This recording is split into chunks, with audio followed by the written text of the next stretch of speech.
Boa tarde, quinto ano, tudo bem com vocês? Voltei hoje para a gente corrigir a atividade da aula passada, a interpretação do texto Qual destes é o seu pai? E explicar a matéria de hoje, tá? Os exercícios de hoje vocês vão fazer nas páginas 53 a 57, modo verbal. Vou fazer a correção, em seguida vai entrar uma explicação sobre o que é modo verbal e quais são esses modos verbais. Então, você já sabe quais são as atividades que vão fazer. Então, vamos fazer a correção? Vamos lá. Então, vocês fizeram a leitura do texto e agora nós vamos responder as questões da interpretação escrita. Releia o primeiro parágrafo da crônica, qual destes é o seu pai? E responda as questões a seguir. Lamento dizer, meu filho, mas não sou nenhum desses. A quem o narrador se dirige na crônica? Né? Ele está se dirigindo ao filho dele. Assinale a pessoa em que estão as palavras destacadas. Lamento, meu, sou. Estão na primeira pessoa. Assinale o tipo de narrador dessa crônica. Se eu tenho narrador em primeira pessoa, significa que ele está participando da história, ou seja, ele é um narrador e também personagem, é um narrador-personagem, ok? 2. Explique o que o narrador quis dizer com a frase a criança é o pai do homem. Bom, essa frase para vocês poderia parecer uma frase com vários tipos de interpretações, né? Mas o que ele quer dizer aí é que os filhos são responsáveis, né, pela transformação dos pais. Então, a maneira como o filho enxerga o pai, né, e o pai também se enxerga no filho. Então, ocorrem essas transformações. O pai vira que volta a ser criança, muitas vezes, né, se torna um super-herói. Então, a criança é o pai do homem, ok? 3. Assinale a alternativa que revela a opinião do narrador sobre os pais. Bom, então, são homens comuns, é a segunda alternativa, que enfrentam situações difíceis e que por isso são transformados pelos filhos em heróis. 4. A intenção do narrador que intenção o narrador tinha ao apresentar ao filho as verdadeiras características do pai. Então, a intenção dele era mostrar ao filho que os pais são pessoas comuns, né? Que não possuem nada em especial, nenhum poder em especial. São pessoas normais, ok? 5. No último parágrafo, por que o narrador passou a utilizar a primeira pessoa do plural ao se dirigir a mais de um filho e a se dirigir a mais de um filho? Bom, aqui ele inclui, né, em suas palavras, né, todos os pais. Então, através dele, é como se ele fosse o porta-voz de todos os outros pais que passam pelas mesmas situações que ele, ok? 6. Releia esse trecho da crônica. Não tenho a força, pelo menos não aquela força. Tenho uma pequena força. Com quais sentidos, né, aqui as palavras forças foram usadas? Força com F maiúsculo, né, que significa poderes fantásticos, né, dos super-heróis. E a força, né, com F minúsculo, indica a força humana, que está dentro da capacidade humana, certo? 7. Em qual dos suportes a seguir a crônica, qual destes é o seu pai, foi publicado? Ele foi publicado num livro, tá? Não foi nem no jornal nem na internet, foi num livro. E a 8, assinale a alternativa correta sobre o objetivo da crônica lida. Né? Então, é a segunda alternativa, levar o leitor a refletir sobre o empenho dos pais na criação dos filhos, comparando-os a super-heróis.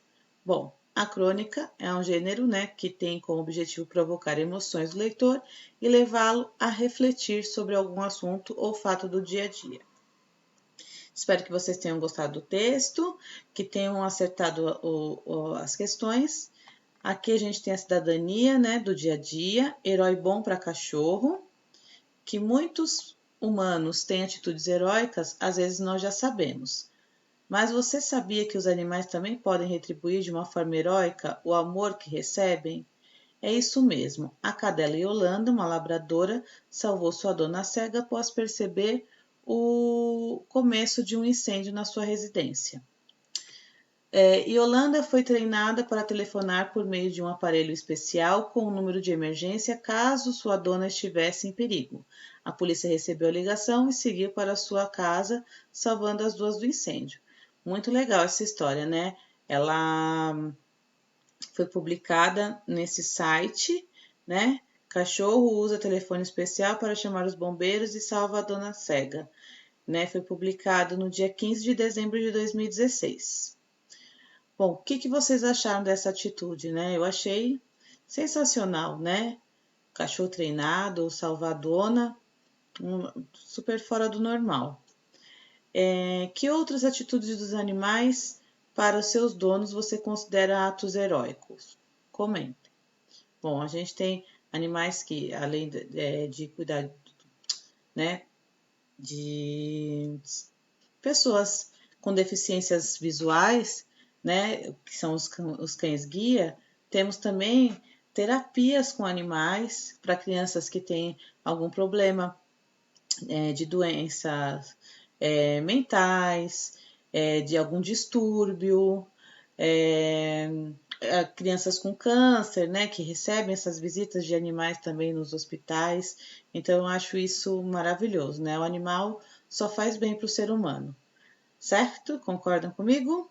Bom, então, aqui também tem um outro texto que é para leitura e interpretações orais. Então, eu vou fazer um salto. O tema da aula hoje é modos verbais. Então, eu vou parar aqui e vai entrar a minha explicação sobre o conteúdo de hoje. Lembrando, fazer da página 53 até a 57, tá bom?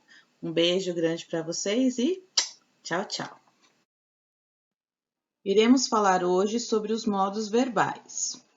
Os modos verbais estão relacionados com as atitudes de quem fala ou escreve, exprimindo a posição do falante diante de uma posição verbal.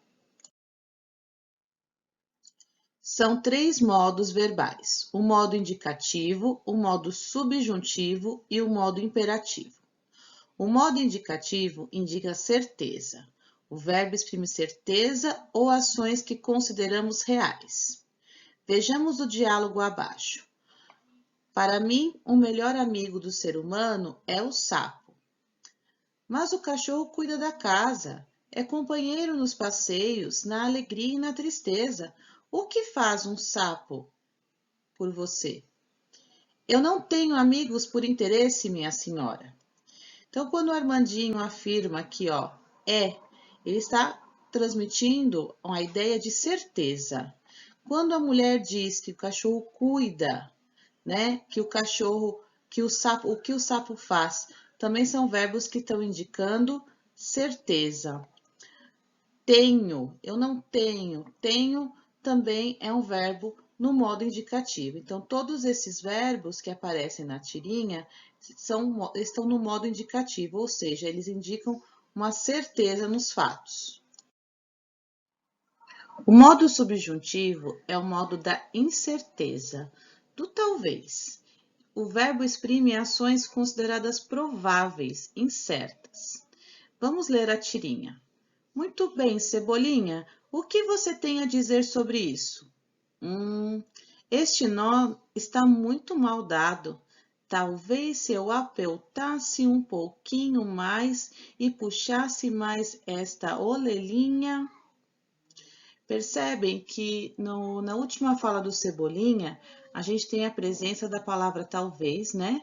Que já indica uma possibilidade, uma dúvida, né? E o verbo lá na língua do Cebolinha, né? Apertar-se, né?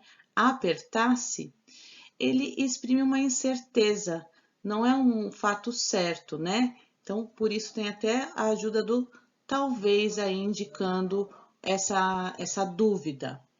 Então, esse verbo está no modo subjuntivo. Ainda na fala do Cebolinha, tem outro verbo que também está no modo subjuntivo, o puxasse.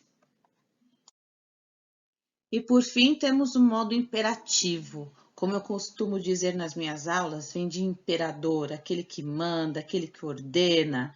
Então, o modo imperativo, ele indica ordem, né? Conselho, pedido.